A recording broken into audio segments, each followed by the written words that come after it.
Hi, it's nice to see you. I'm Krystal Mazzola, and I help people have healthy relationships with others and themselves. I'm a licensed marriage and family therapist, a codependency recovery coach, and the author of the Codependency Recovery Plan and the Codependency Workbook. I want to talk to you today about what to do in those times where you feel like you just can't calm down, or you're just so overwhelmed or angry that you can't think straight or react properly or appropriately, or in healthy ways at least. I know that sometimes when we're super angry or overwhelmed, it's like every healthy coping skill we've ever learned goes out the door and we're just left to our natural urges and defenses, which usually are not that productive. Like if we're afraid, we'll clam up, we'll shut down, we'll avoid the thing that's scaring us, or if we're angry, the urge is to be destructive, so we might end up yelling or hitting something. And of course, these reactions, while natural and make sense, make hard situations worse. And so instead of teaching you a whole bunch of skills, which I might do later on, I just want to teach you the most effective skill to calm down, to slow down, to think clearly, so that you really live a life filled with empowerment. And this skill is very simply deep breathing. Hold on. Bear with me. If you're anything like me, as soon as I said deep breathing, you might have felt annoyed. You might even have thought, well, I've tried that and it doesn't work. I believe you. Because deep breathing is actually a skill. We think, oh, since I'm breathing all the time, I'm already doing it. I just have to think about it and then I'm deep breathing. Unfortunately, this isn't always the case. Deep breathing is also called diaphragmatic breathing, so there's actually a technique to it. Some of us naturally breathe deeply. It's just a default for us, or maybe we were a swimmer growing up or played like wind instruments, and so breathing truly deeply into our diaphragm comes naturally to us. For others of us, maybe we grew up in a really chaotic home and we were always stressed out. We've actually lost our ability to breathe deeply. That's because our body can actually get stuck on fight or flight mode, or freeze, which is a different conversation as well. There's a whole bunch to say about fight, flight, or freeze. But most basically, this is a function that happens that's super healthy and it keeps us alive. So it helps us survive if we know, and we don't even have to think about it, to run away if a car's coming at us, or to jump back if we see a snake, that would be flight, or to attack if, someone's coming at us trying to hurt us or injure us. But at other times, if we're just constantly stressed out, we stay stuck on this mode. And one of the symptoms of staying stuck on fight or flight is actually shallow breathing. And so while breathing is something we do all the time, for those of us who are stuck on fight or flight, we're breathing in a really shallow way. The problem with this is if we're breathing shallow, our brain actually thinks we're still in danger. And we can actually kind of hack this or interrupt this cycle, though, by learning to breathe deeply. When we learn to breathe deeply, we actually turn on our parasympathetic nervous system, which is the opposite of where fight or flight happens. That's the sympathetic nervous system. When we breathe deeply, we turn on our parasympathetic nervous system, and then we literally start to calm down. Our heart rate slows, our breathing deepens, we can digest our food more completely, we can think clearly, we don't have tunnel vision. So obviously there's a lot of benefits to learning how to turn on our parasympathetic nervous system, because otherwise you literally can never relax. So if you're one of those people that just feels high strung all the time, super overwhelmed, there might be a literal biological reason for this. And so to help you, I want to guide you through a very simple test.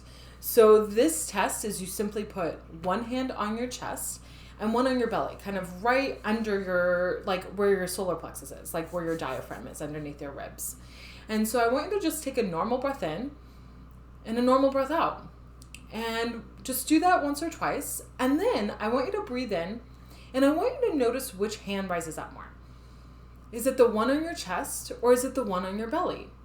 So if it's the one on your belly, well, good news. You breathe deeply, you know how to do diaphragmatic breathing, and the next time that you're feeling stressed out or overwhelmed or really angry, Try that out. Do 4 cycles of really breathing deeply the way you naturally know how to. But on the other hand, you might notice that when you try this test, your hand on your chest rises up more. I know that was true for me as well when I first learned about this. And if this is how you're breathing normally, remember, you're going to stay stuck in this place that literally makes you anxious and unable to relax. Of course, this has a lot of negative impacts in our lives, including that when something extra happens that's stressful, we don't really know how to handle it, and we start to, feel like we're shutting down or about to have a panic attack or about to, fight with someone. And so we need to learn how to slow down and really breathe deeply. I have an exercise to guide you through this. I want to help you really learn how to breathe deeply, and that's going to be with your imagination. And so I'm going to ask you to imagine a balloon of any color. Just in your mind's eye, imagine a balloon of any color. It could be red, it could be yellow, it could be green, any color, a variety of colors. And then I want you to imagine putting that balloon right in your belly, so right where that solar plexus is. And so first I want you to take a deep breath in, or as deep as you can, and I want you to imagine that breath being pulled down through your chest into that balloon. And it might just expand just a little bit at first, just a tiny bit, no problem. And then when you breathe out of your mouth, I want you to imagine that balloon just kind of deflating. Okay, good, perfect. I know it might seem silly, but this will literally train you to learn how to breathe deeply. So then your natural default is deep breathing, and you're more relaxed.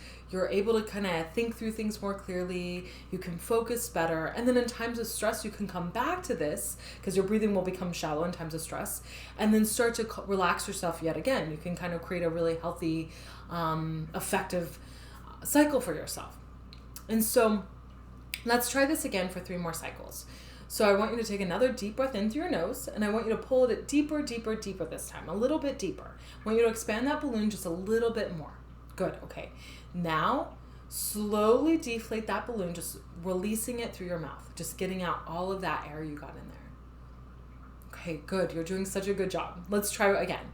So another deep breath in through the nose, pulling it deeper this time, just a little bit deeper. Let's expand it a little bit more.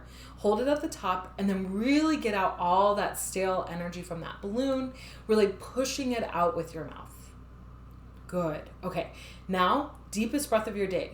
And so you're really going to pull it in through your nose, pulling it down, deeper, deeper, deeper, pulling, expand, expand, expand. Good. And now slowly deflate that balloon. I want you to get out all of the stale energy and air, anything that you no longer need. And I want you to really let that go. Good. You're doing such a good job. I know that this might feel silly or strange or weird. You might even feel a little bit dizzy right now. That's completely normal because you're really not used to pulling in this amount of air right now, this amount of oxygen. It's healthy for you, but we do it in small cycles at first. And so this exercise does require practice to truly teach your body how to create diaphragmatic breathing as your default, which will keep you more relaxed and able to think clearly, as I said, and able to focus better and able to handle periods of stress more effectively. But it does take practice.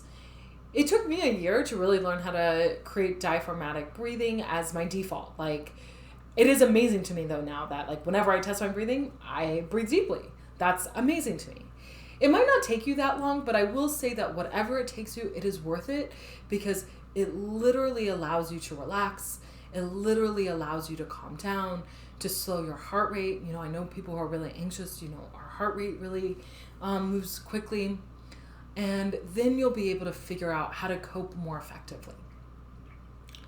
I'd like to do this visualization at night. I would do it every night before bed, which kind of had a double purpose too of relaxing me before I fell asleep, help me kind of turn off my mind. But whenever you do it, I'm going to ask you to try to practice this every single day. Maybe you set an alarm for yourself.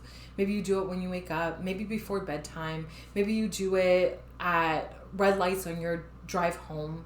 But set a daily practice for yourself to breathe deeply so that eventually your automatic breathing is deep. And then you'll be naturally more relaxed, naturally less stressed, naturally able to focus better, which will improve, obviously, every area of your life, including your relationships with others and yourself, because you'll be more present and more relaxed. And so I am so excited for you. Please let me know how you find this exercise, your practice with it. I truly love hearing about your journey. And until we connect again, with love, goodbye.